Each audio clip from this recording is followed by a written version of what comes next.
is up, everybody? Now it's my turn. So after Maui explained a lot of the things regarding registering your business here in the Philippines, so in particular the small online business, which has become a controversy here in the Philippines because a lot of people are trying to earn ends meet.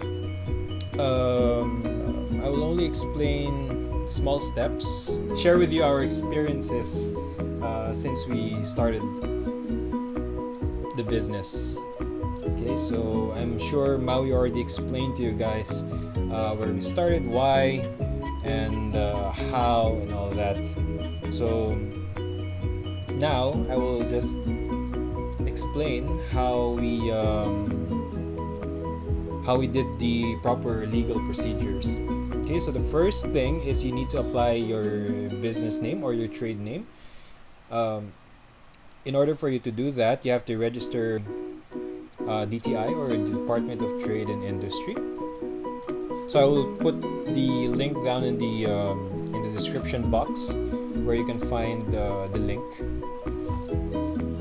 Okay, and then when you're there in the website, it's very straightforward. There will be some options like your name, your age, your address, your mobile number, and your email address. And then you will also have an option there where you will operate. So you have barangay level, you also have municipality level, you also have regional level, and you also have national level. So of course, the cheapest one would be the barangay level, which is the smallest jurisdiction or area where you can operate, which is 200 pesos. And then for the next level is the municipality or city area, which is what we have here in Muntinlupa. It's 500 pesos. And then for the regional level, so for example, here in the Philippines, we're in Muntinlupa. We are actually under the NCR, or National Capital Region, so that's 1,000 pesos if you want to operate here in the entire NCR, if you're planning to have branches or franchises here. And then of course you have the biggest one, which is the national level, which is 2,000 pesos. Okay, and then also additional on top of that, you need to pay additional 30 pesos for the documentary stamp. Okay, so once you're registered, which is very instant, you can pay online, you can pay via GCash and other bank options. So once you're done with that, you'll be given this certificate. So it shows here that we were registered on June 26, 2020. So on 26th of June 2025, we have to renew, or before that. Okay, I believe Maui received a message or an email to re-register or renew the registration. If we do decide to change it to partnership, the requirements will be a bit different, and it'll be more difficult in terms of processing the requirements. Okay, but there are also benefits of a sole proprietor business. Okay, and there are also some disadvantages. Before I forget, before you go to BIR, you also need to register with the barangay or mayor's office if you are operating, if you have your own branch or franchise here. But since we're only based here at home, it's not required anymore. So our business does not involve any employees, so it's just me and Maui. But we also have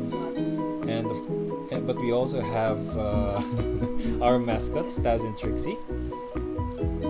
Sometimes we call our own riders, and we also have our helper sometimes, but not full time. Just when we need extra help when things go out of hand.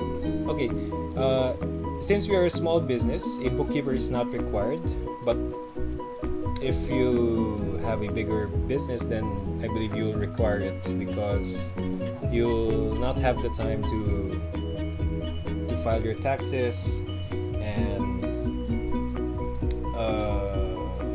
in short, you just work and work and work and someone will do all the tax filings for you. Okay, so once you're done with the DTI registration and mayor and barangay, if you're planning to have your own branches, actually our video is more on business located at home. Okay, so that classifies us as online sellers. Okay, so once you're done, you go to BIR where your business located. So in our case, we are located in Muntinlupa because each BIR office has its own code or RDO. Okay, so you have to fill up the forms. Once you arrive at the BIR, get your number and then fill up the forms. In our case, we had to fill up form 1901. That's the form for sole proprietorship.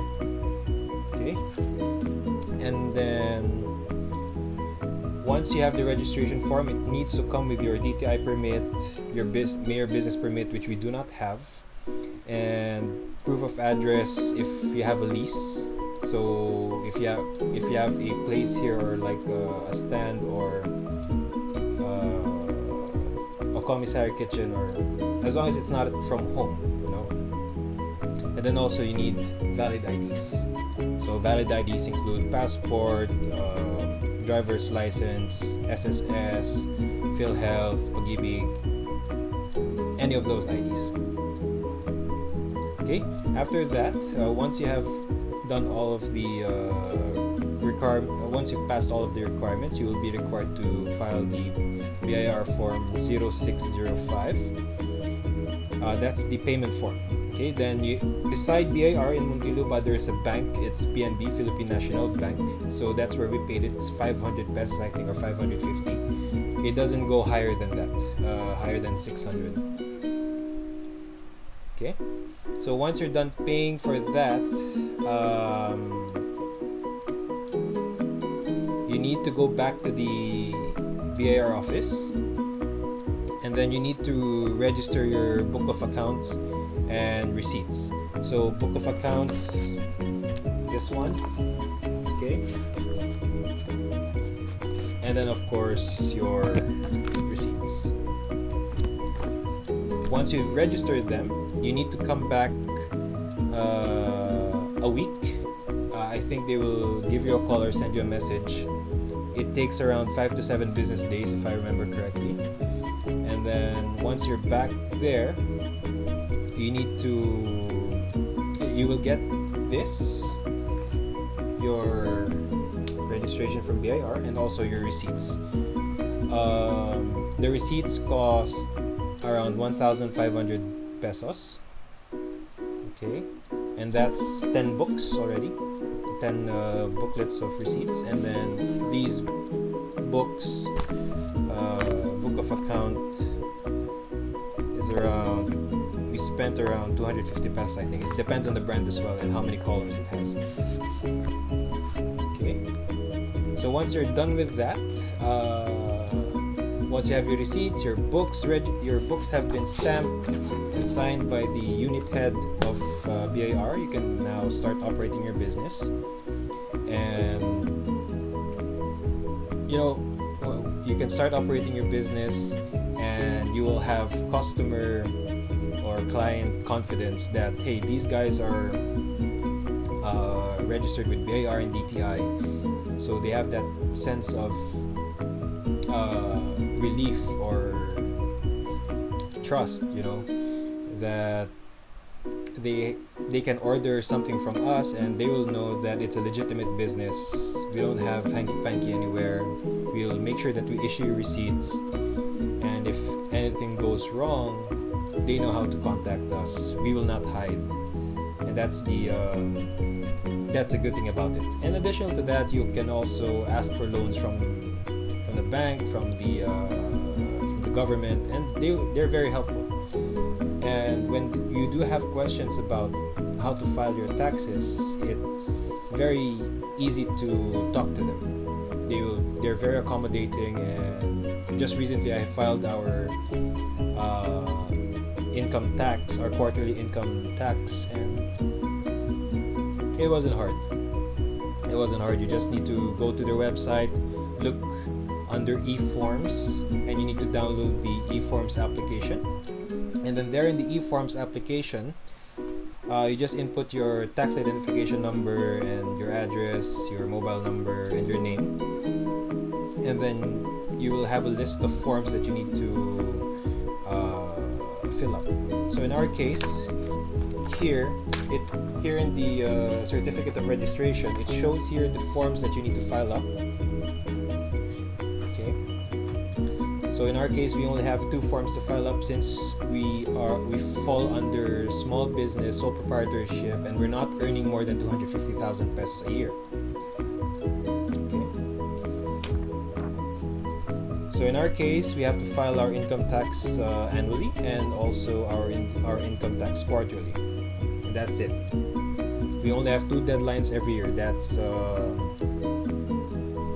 the deadline for the annual is 15th of April and the quarterly is November 15th. Okay. Also, when you register your business, you will be asked if you would like to have 3% or 8% taxes charged to your gross income. And this was very confusing at first, but how it was explained to me, the 3% taxes is mostly for business earning more or less, I think, 3 million pesos a year, if I'm not mistaken. This was how it was explained to me. And then the 8% taxes are for businesses earning 250,000 pesos or less. So if you're earning 250,000 pesos or less every year, they will not impose any tax on your business. But if you earn more than that, based on these books, okay, then they will charge 8% from the excess of the 250,000 pesos. So if you earn 260,000 pesos, they will only impose 8% tax on the 10,000 pesos. Something like that. It's very hard to explain. The purpose of this video is just to give you an insight in our experience, how we finished it. Actually, we finished everything within the day in less than 3 or 4 hours. It's very straightforward. They were very, very helpful, especially the online sellers. How they not really forced, how they encouraged online sellers to register the business. It's very new, so everyone was just, asking each other what to do and what's the tax percentage we should be filing every month. Yeah. And then after that, there's this sense of excitement of filing your very first official receipt, right? We actually had we had comments from a lot of our clients that they were surprised that we are BIR registered, and there were some who even asked if we have any branches here in Muntinlupa, and we told them no, we're just home based. But yeah, they trust us more, and that they're actually repeat clients. They order from us maybe once or twice a week. And also when you're registered with DTI and BRR, it'll be a lot easier to open up your own space here, maybe even have a kiosk or a space somewhere here in the city. And also, no one can ever take your trade name anymore because it's registered. So if they do attempt to register TNT Delights with the DTI will say no because it's already registered. So that's something you need to remember, guys. Also, when you're registering your name with the DTI, make sure that your trade name is wholesome. Nothing sexual, nothing something discreet, something respectful, and yeah, that's about it. When you do have questions how we filed or how we did it, just make sure to comment down below your questions, and also make sure to like this video if you think it was very informative or very helpful in any way. Also, make sure to subscribe, because there will be times that we will be posting very informative videos, not only food, kalokohan, or gadgets. There will also be some things that are very informative, but I think food is very informative. And yeah, also click that subscribe button and make sure to click that notification bell so that you're notified every time we upload a new video. I'm back. Okay, so we hope you enjoyed our video. So I guess Rowie explained to you everything, and I hope that we were very helpful. And yeah, so since you said goodbye, I'm just gonna say I can't emphasize this enough, but please do like, share, and subscribe, and turn on that notification bell for more notifications on our channel. I already said that. So yeah, I guess that's it. See you guys on the next one. It won't be long. Bye bye.